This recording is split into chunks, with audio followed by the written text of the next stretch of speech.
नमस्कार, ओमकार टीवी में आपका स्वागत है। बागेश्वर धाम सरकार आचार्य धीरेन्द्र कृष्ण शास्त्री ने दिल्ली में लाल किला मेट्रो स्टेशन के पास विस्फोटक घटना पर कहा, सोमवार को जो हुआ वह घोर निंदनीय है।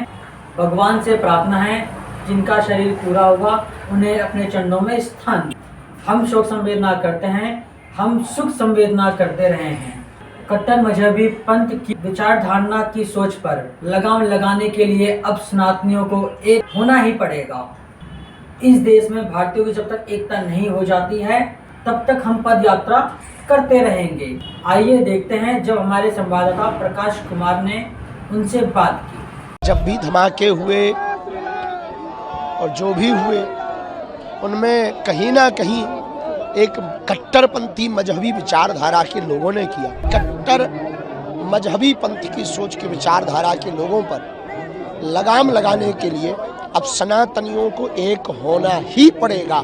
इस देश में जब तक भारतीयों की एकता, सनातनियों की एकता नहीं हो जाएगी तब तक अब हम पदयात्राएं करते रहें। एक सबसे विचित्र बात है कि जब भी धमाके हुए और जो भी हुए उनमें कहीं ना कहीं एक कट्टरपंथी मजहबी विचारधारा के लोगों ने किया और हमेशा भारत को, भारत माता को, सनातन को टारगेट बनाकर किया। कल जो हुआ घोर निंदनीय, अमानवीय है। भगवान से प्रार्थना है जिनका शरीर पूरा हुआ उन्हें अपने चरणों में स्थान दें। हम शोक संवेदना व्यक्त कर रहे हैं। कल हमने मौन धारण भी किया, परंतु ये सिद्ध है कि कट्टर मजहबी पंथ की सोच के विचारधारा के लोगों पर लगाम लगाने के लिए अब सनातनियों को एक होना ही पड़ेगा। और हम एक बात और कहना चाहेंगे, तुम कितना भी भारतीयों को डरा दो, सनातनियों को डरा दो, न हम डरेंगे। आज 5वां दिन है पदयात्रा का, न हम रुकेंगे न हम झुकेंगे। इस देश में जब तक भारतीयों की एकता, सनातनियों की एकता नहीं हो जाएगी तब तक अब हम पदयात्राएं करते रहेंगे। इसका कहीं ना कहीं बदला लिया जाएगा।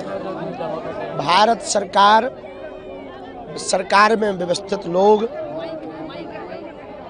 और कानून व्यवस्था, आईबी,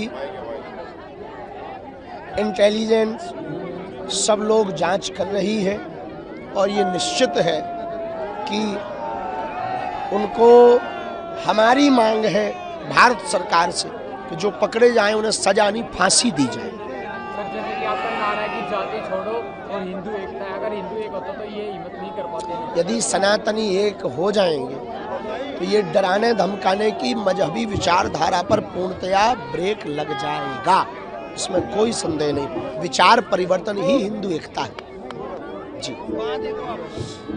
और बाकी पदयात्रा निर्विघ्न चल रही है, आगे भी निर्विघ्न चलेगी। हरियाणा सरकार, केंद्र सरकार पूर्ण रूप से निगरानी कर रही है।